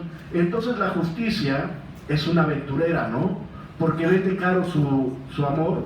¿A quién? Al mejor postor. Napoleón se dio cuenta de esta necesidad y dijo, hay que atarle las manos a los jueces, delimitarlos, decir que no puedan argumentar, que no puedan interpretar, que no puedan hacer nada más que aplicar la ley, porque eso va a dar ¿qué? Certeza. Y hoy por hoy, en las nuevas teorías del neoconstitucionalismo europeo, los jueces son los que hacen ¿qué? Interpretación, y nos definen los derechos humanos, la progresividad de los derechos. Confiamos tanto en los jueces, confiamos tanto en el derecho legislado, que también se habló en esta mesa, que el derecho legislado, ¿qué pasa? Lo imponen ¿quiénes? Ciertas élites. Entonces, estamos en medio y por eso yo creo que América Latina tiene que, en particular, porque nuestros primos del norte traen otra vertiente más materialista que los latinoamericanos, no solamente hispanoamericanos, sino latinoamericanos. Y ya para redondear, y esto es lo que quiero llegar a concluir e invitarlos, pensémonos de manera diferente para poder hacer una argumentación jurídica latinoamericana en la que incluya y se comprendan mejor los derechos humanos, donde se incluyan derechos de grupos minoritarios, derechos de grupos nacionales originarios, para poder con sus sistemas que ya tenían de interdicción, por ejemplo los tojolabales, para hablar el diálogo, los tzotziles, poder decir y crear un nuevo derecho y un nuevo modelo argumentativo meramente latinoamericano. Por mi parte es cuanto y agradezco su amable paciencia.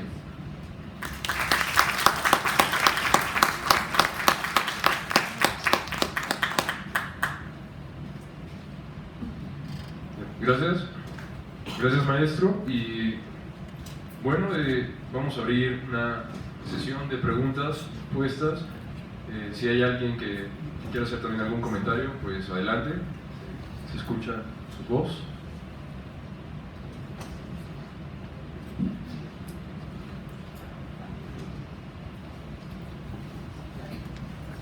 Si Pablo o alguien me puede ayudar ahí con micrófono o te escuchamos, ¿sí? Sí, así a viva voz mejor, ¿no?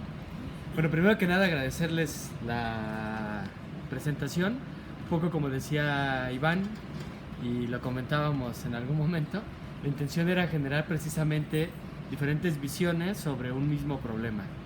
Es curioso que de manera reciente, porque es en realidad muy reciente, no tendrá 2 décadas, el derecho se atribuye como mucha autoridad sobre el decir qué es la argumentación, cuando en realidad hubo muchas disciplinas que lo desarrollaron con mucha profundidad antes, ¿no? Entonces, una de las cosas que yo veo como transversales a las participaciones, y quisiera ver si es así, si estoy interpretando bien y si podrían decirme algo más, es la necesidad de primero evidenciar el contexto desde el cual se está intentando argumentar. Es una cosa que en la aplicación normativa está intentando dejarse de lado o ocultarse, porque yo diría que es más bien algo intencional del derecho, ocultar el presupuesto desde el que argumenta, es lo que desde la ciencia política, desde la filosofía se ve como problema. Y bueno, como lo dice el profesor Peñalosa, también desde una crítica latinoamericana a cómo se hace el derecho, ¿no? Y esto va ligado a otra pregunta que se tocó como tangencialmente, pero que creo que sería importante también que se hiciera de manera general, que sería la pregunta: ¿cuál es la intencionalidad de la argumentación jurídica? ¿Persuadir o convencer?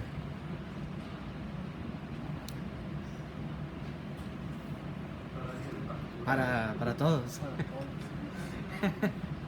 Incluso para el público, ¿no? Bueno, buenas tardes a todos, gracias a los ponentes, a Cárdenas. Pues chicos, esto está hecho para ustedes. Ya vemos en el comité organizador hay 3 filósofos y 3 abogados, ¿no? Entonces esto está pensado. Bueno, quisiera hacer una pregunta a todos los panelistas.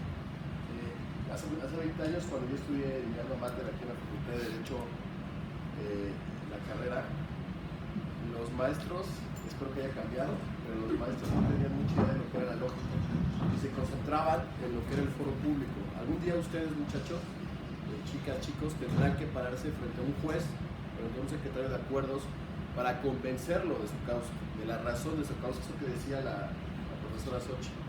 Y no va a interesar tanto, porque así se practica en el foro público, no va a interesar tanto la interioridad de lo que están diciendo, es decir, si es coherente, si es verdadero, si es eficaz para convencer a un funcionario que tiene el monopolio de la decisión para generar justicia, o eso que se llama verdad o razón jurídica. Entonces, ¿cómo ven eso los panelistas? Porque eso es lo que se sigue enseñando en nuestras facultades de Derecho, no solo en esta, sino en las mayorías del país. Se deja un poco de lado la fuerza interior del discurso y se concentra justamente en el efecto estratégico a partir de la persuasión que genera el juez. ¿Cuánto?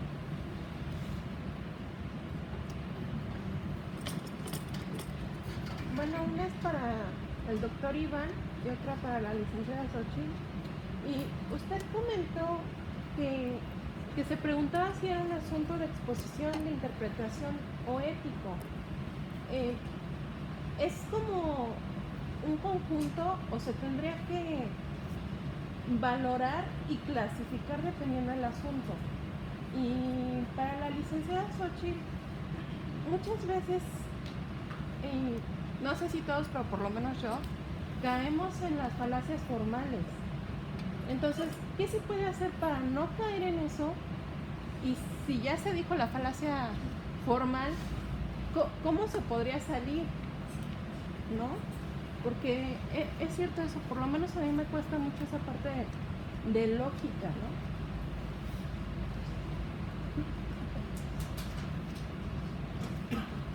Bueno, creo que la mirada desde la ciencia política y desde la comunicación reconoce ya de entrada, como lo dije hace rato, el rol del individuo y su función, ¿no? O sea, su función y su rol. Y esto nos lleva a reconocer el interés propio, o sea, o el interés del grupo, nos lleva a reconocer el conflicto y nos lleva a reconocer el contexto también, o de lo que hablan de contexto. El contexto pues también es un término muy ambiguo, pues ya lo han trabajado muchos también, y creo que en términos como así básicos pues estaríamos hablando de ese conjunto de cosas, ¿no? No sé, ese es como más ustedes sabrán más de este asunto, pero yo pienso que cuando se lleva a cabo una hipótesis legal tiene que ser aplicada a un caso. Cuando se aplica a un caso es cuando tendrían que tomarse en cuenta todos estos asuntos que comenté hace un momento. Sí se combina, yo creo, o sea, el hecho de que se hable de técnicas retóricas o la argumentación retórica versus la argumentación, o no versus, pero en conjunción con la argumentación jurídica, sí nos hace alusión a la consideración de la exposición, de la manera lógica en que se plantea una sentencia, en fin, podríamos hablar de algún ejemplo, pero sí en combinación con el propósito de adecuarse a un conjunto de valores, ¿no? Que se tienen como punto de referencia, y creo que ese es en lo que hemos insistido, ¿no? Hay puntos de referencia que están situados, y independientemente de que haya un ejercicio lógico estricto, después viene ese otro elemento que puede ser determinante para que pueda tener o fuerza persuasiva o pueda tener una aprobación, ¿no? Una aprobación de parte de quien tenga que llevar a cabo quien tenga que llevar esta aprobación, ¿no?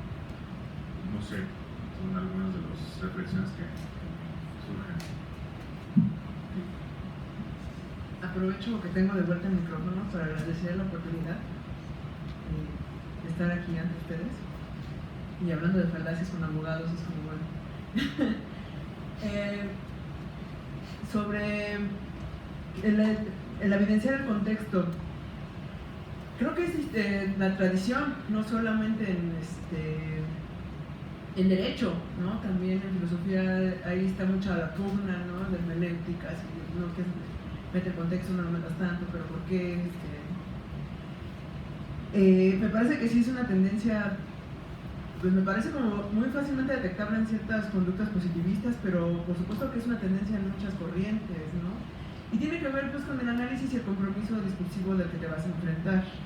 A veces sí te conviene a ti mismo incluso dejar afuera tus propios contextos, ¿no? A veces no los puedes dejar afuera y a veces se te colan aunque no te des cuenta, ¿no? Ojalá fuera tan fácil. No sé qué sea mejor persuadir o convencer, al menos así de general y abstracto. Yo creo que no podría yo inclinarme por alguna de las cuestiones, porque así de general y abstracto incluso la diferencia me parece muy pequeña, ¿no? Pero es que depende de dónde estés parado, qué quieras lograr, ¿no? Y también depende de tu contexto, de tus voliciones y de tus intenciones. Si lo más importante para mí es, no sé, sacar de aquí 500 pesos, pues por supuesto que voy a proceder de otra manera a que si quiero que me vuelvan a invitar.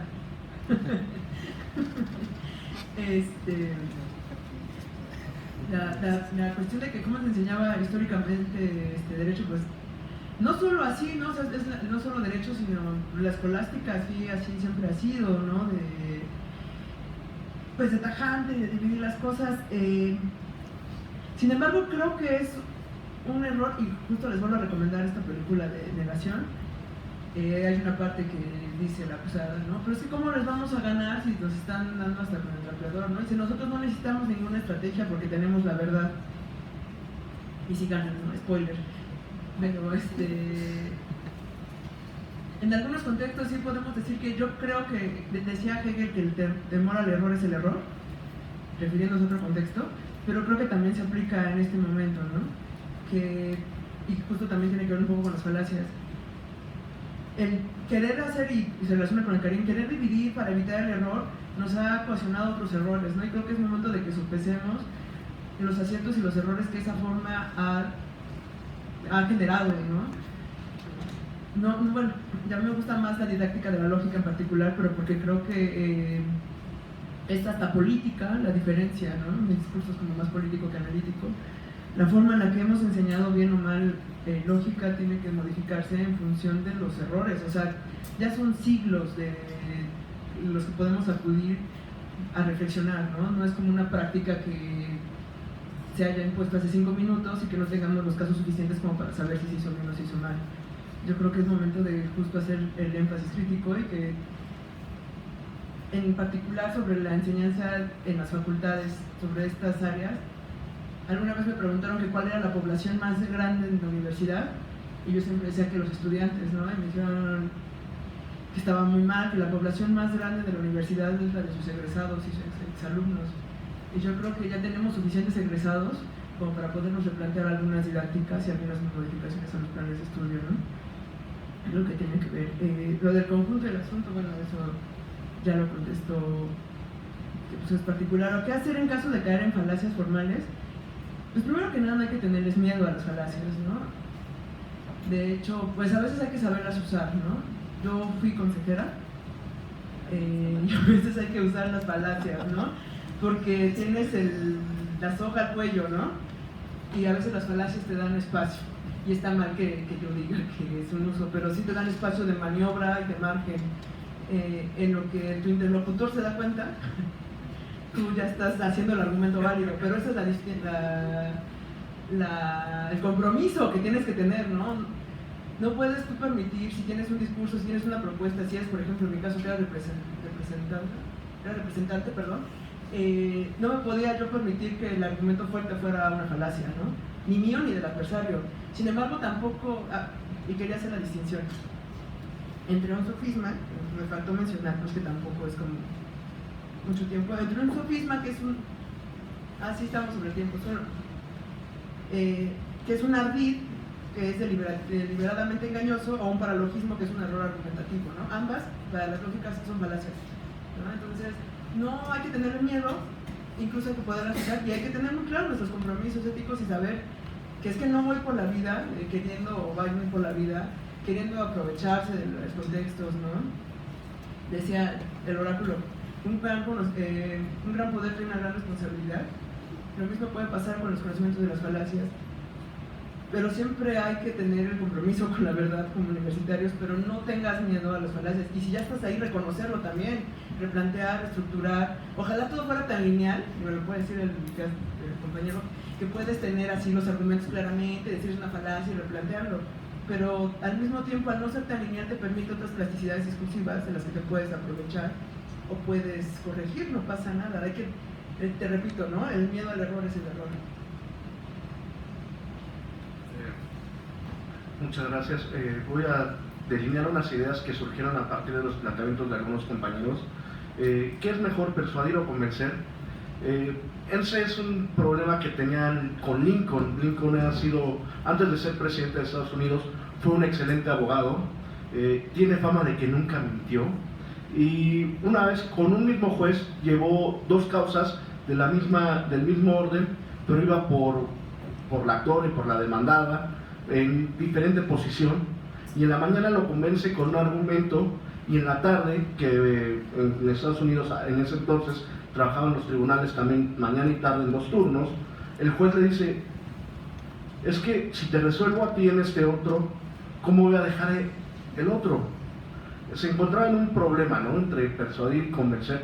Lincoln seguramente ha de haber utilizado muy bien la lógica, pero otra cuestión sobre el contexto que quiero apuntar y que es muy importante, y lo dejé, pero tal vez no lo desarrollé en mi ponencia, pero es ¿qué es la justicia? Y desde cómo veamos la justicia, cómo veamos al derecho, si seguimos pensando en el derecho como venganza privada, pues diferentes modelos no nos van a, aunque tengamos argumentación, leamos a Lexi, ponderemos, valoremos, hagamos su función, de nada nos va a servir. Y pongo un ejemplo muy sencillo: nuevo sistema penal en México, la panacea, se aplicó en Chile, maravilloso, ¿no? Nada más que Chile son 20 millones de chilenos, ¿no? Y en la Ciudad de México tan solo somos 25 millones. Nada más vean, ese es un pequeño error de percepción. Pero a lo que decía, y es un ejemplo que voy a poner para qué es lo que quieres utilizar la argumentación, no, sino tenemos que repensar al derecho, a la justicia, de una manera integral y holística, tratar de unir esos gemelos que les decía, Oriente y Occidente. Por eso cuando nos hablan en los discursos políticos de amor, perdón, decimos, pero qué carajo nos están diciendo, ¿no? La justicia es que yo tengo que ser vengado porque alguien me agravó, ¿sí o no? Desde ese entonces tenemos que pensarnos y leer sociología, filosofía, porque un ejemplo muy sencillo, y lo voy a poner para redondear, con el nuevo sistema penal, perdón del ofendido, si tiene derechos porque es primo delincuente. Un ejemplo, una muchacha X va caminando en la calle con su bolso, llega un ladrón, le jala el bolso y le dice: dame el bolso, dame la bolsa, pinche gorda, y le pega en la cara. Y van a las nuevas audiencias, y en donde dicen: oye, tiene beneficios, es primo delincuente, ofrece la reparación del daño, te va a pagar tu bolso. Sí, está muy bien, pero lo que yo no voy a perdonar es que me haya dicho pinche gorda. Entonces, ahí tenemos un problema de la percepción, y es una argumentación, es un argumento falaz, es todo lo que quieran, pero no vamos a sacar a las personas de esa concepción jurídica si no cambiamos nuestra estructura mental y social. Por mi parte es todo. Buena tarde. Gracias maestro, y bueno, antes de concluir con este evento, igual, y si mis compañeros aquí expositores me lo permiten, también nada más quisiera decir algo muy breve, que bueno, ante esta provocación de si el propósito de la argumentación sería convencer, persuadir, tal vez podremos reflexionar que es una consecuencia del bien argumentar, porque si entendemos que la argumentación es el justificar alguna pretensión, desde este ámbito, por ejemplo, a nosotros tal vez la argumentación que más nos interese sea la argumentación jurídica en sede jurisdiccional, es decir, la labor que hacen los jueces para justificar sus decisiones que al final de cuentas forman parte de este sistema de derecho que de ninguna manera se agota con la ley. Entonces, pues dejarlo esto sobre el tintero a la reflexión de todos ustedes, cuáles podrían ser los usos del discurso del derecho, cómo es que se nos ha presentado, cómo es que desde las distintas disciplinas lo abordamos y lo asumimos. Nosotros desde esta facultad tenemos un serio compromiso para plantearnos si realmente el derecho puede ser más que un mero instrumento de dominación y constituirse, creo, como una herramienta emancipatoria, ¿no? Entonces, aprovechando que está por aquí Pablo, pues les doy la palabra.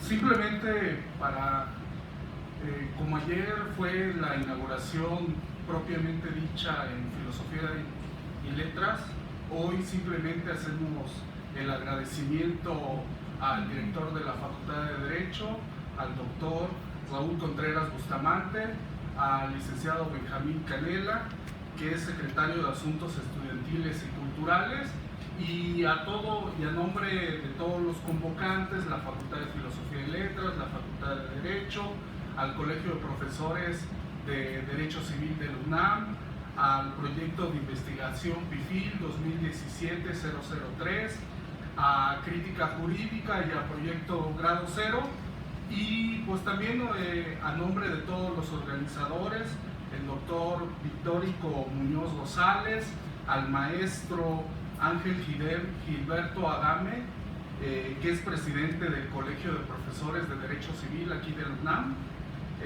al maestro Humberto Rosas Vargas, al licenciado David Octavio Martínez, al doctor Alejandro Karim, que ahí lo tenemos grabando, gracias, y a su servidor, al licenciado Pablo Rodríguez Nazaret, que pues igual que ustedes soy alumno, ya di el paso ese al posgrado, y me da mucho gusto y también quererles decir que este evento surge principalmente para que haya un diálogo. Si lo ven en todas las conferencias, hemos tratado de que profesores de filosofía vengan aquí a esta sede de Derecho, profesores de Derecho vayan a la Facultad de Filosofía. Hoy tenemos el agrado también de contar con profesor Islas de la Facultad de Ciencias Políticas y Sociales, y la verdad sí es simplemente para que este primer intento del Congreso de Crítica Jurídica, que Filosofía del Derecho y Filosofía Política, en donde busquemos un poco más de diálogo y quizá en próximas ocasiones tratar de hacerle un seminario, que haya más debate, más participación, como lo ha estado habiendo en las otras facultades. Simplemente, pues ya para concluir, me queda invitarlos a la siguiente mesa, que es Derecho y Hermenéutica, a las 5 de la tarde. Como ya saben, y el programa que está circulando, está el doctor Napoleón Conde Gaxiola, el doctor Berumen Campos, y para terminar con Jorge Armando Reyes Escobar, que es de la Facultad de Filosofía y Letras. Entonces, como ven, todavía estamos empezando con este congreso y esperamos seguir contando con su asistencia y participación. Gracias, muy amable.